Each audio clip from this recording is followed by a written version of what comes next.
Hey, Yankee Hill Ward, it is Sister Swanson here. Brother Baggerly reached out to me and my husband and asked if we'd be willing to upload just a quick video showing you how to do some things on FamilySearch. We chose to do a little tutorial on how to upload memories, and we decided to specifically focus on obituaries because those seem to be pretty simple to do if your loved one or your relative has passed away in the last 50 years or so. So, if you look at our ward mission plan, it asks, one of the goals is that we upload one memory a year for a relative.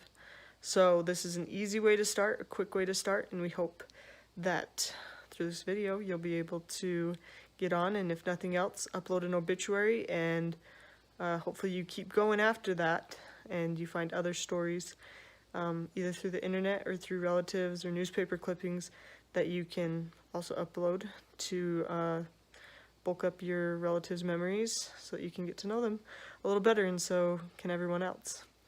So we're going to begin by showing you first how to upload an obituary on using a smartphone. We're using my iPhone for that, and then we'll show you how to use it on a desktop. I couldn't get my laptop to record my screen, so I'm recording it, holding it. And if you hear me breathing really loud during these videos, like, I'm not like completely out of shape, I'm just like pregnant to the moon, so like just suffocating all the time. So that's why I'm breathing so loud. Anyways, we'll get started. So to begin, we're going to start by showing you how to upload a memory using the app just on a smartphone. So I've got my app right here. I'm going to click on it and up pops my family tree. Now I decided to use my Grandpa Lyman just because he is the first one in my pedigree chart that has passed away, the most recent.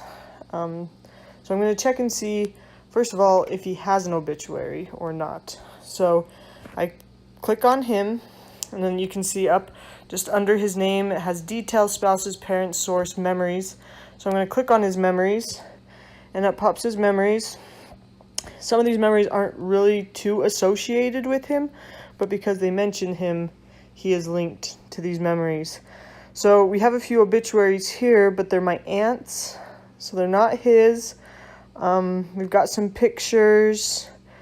We've got other family records. This is mother-in-law's obituary. Different stories that have been told. So as I go through, I'm looking to see if he does have an obituary, and from what I can tell, he does not have an obituary posted for himself. So, because he died in 1991, I'm going to first try to see if I can find an obituary online, seeing that it was recent enough for that. So what I did is I went just to a search engine, used Google, and I put Francis Lyman obituary, and I put Blanding, Utah, which is where he was from, where he died, just to give them a little bit more of a reference. And the first one that pops up, you can see, is Deseret News, and it says Death, Francis Marvin Lyman, Deseret News.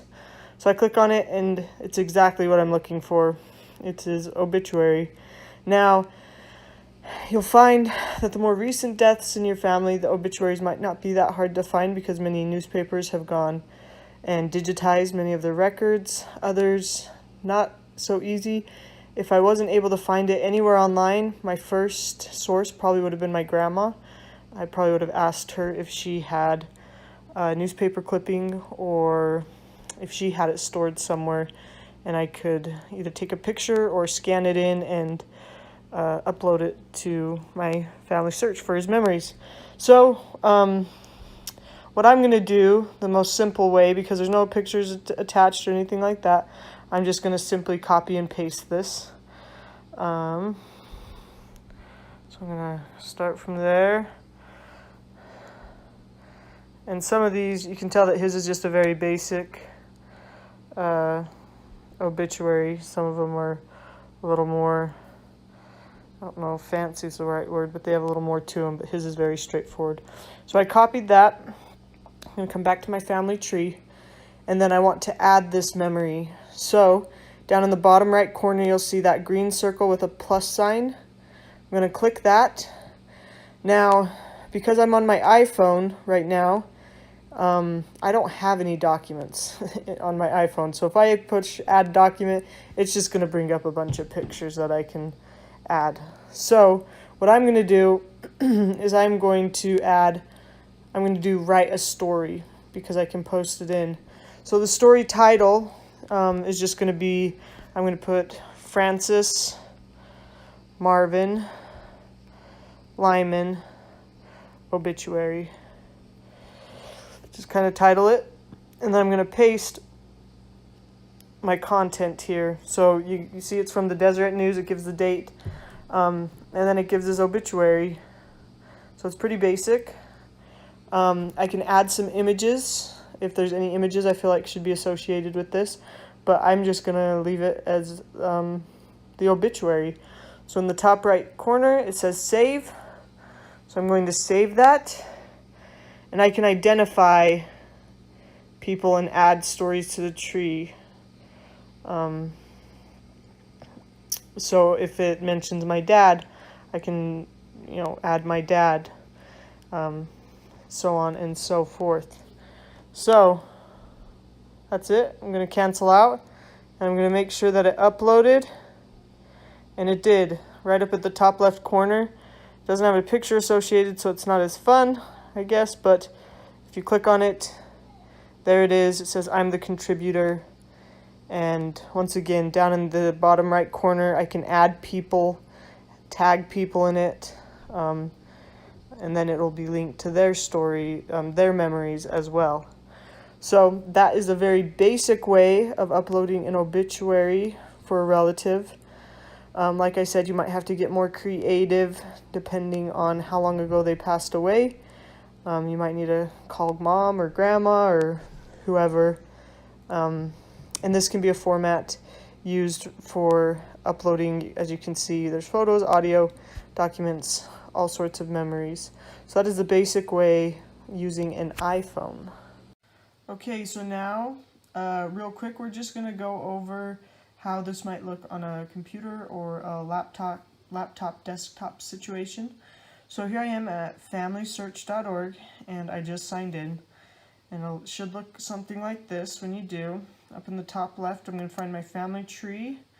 So I click on family tree, and then I press tree. This is so I can find Grandpa Lyman, Francis. So it's my dad's dad. There he is right there. So I'm going to click on his name, and up pops this little card. So I'm going to want to go down at the bottom here it says person. So I'm going to click on person to be able to view his memories. So it pulls him up. There's his details, timeline, and we're going to want to click on these memories. It can show you that has 33. So I click on his memories, and as you can tell, this is set up just slightly different than the app. So they have it broken down into categories. So first we have photos, and you can see at the top of each category is the option to upload like a photo. So we see our photos, our documents, our stories, and then there's some audio if you want to upload an audio. So if you go down, his obituary is right there because I just barely showed you how to upload it on the iPhone or the smartphone, but we're going to pretend like it's not there for a second. So I'm doing the exact same thing. I went to a search engine, typed in Francis Marvin Lyman obituary, and put where he died or where he was from, just to give them a little more reference to help me find it. And sure enough, here it is on Deseret News, because they've digitized things. And I'm going to do the same thing that I did with the last one by simply just copying and pasting it into, I'm going to create a story like I did. So I'm just going to copy, simple enough. His obituary is short enough, so I'm going to copy, I'm going to go back over to my family search engine, and I'm going to go down to create a story once again.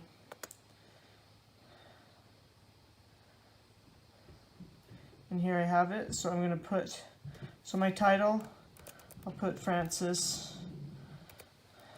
Anyways, you get it. Francis Lyman Obituary. And then I'll go down to the story part, and I will just paste that in. And there it is in all its glory. I can clean it up a little bit. So on this one it gave some of these extra options because there was a kind of an ad in there. So I'm going to clean that up. I don't want to share. Anyways, so I cleaned it up. It looks nice. Looks how I want it to look.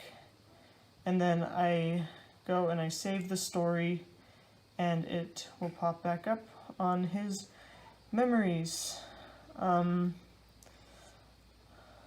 It's super simple, as you've seen. Our ward has the goal of doing at least one memory for one memory a year for one of our relatives. So I highly suggest you do that, and I suggest that you go to your own memories and upload what you can that you have. If you check my memories, you'll find that I have pictures, and I have mission emails and just various things, mostly pictures, but anyways, you can do this for yourself and save your ancestors the trouble. If you look now in my memories, it has Francis Lyman Obituary because I was the one that uploaded that. I wasn't even mentioned in it, but I uploaded it to his, so now I can see that at any time, which is also really cool. Anyways, that is the laptop desktop version. And there you have it. I hope you don't stop at obituaries. I hope you don't stop at just your relatives' memories. I hope that we can all upload lots of memories for ourselves, for our relatives, of all varieties. If you have any questions, reach out to me or Brother Baggerly or my husband, somebody who you feel like might be able to help. Anyways, happy searching.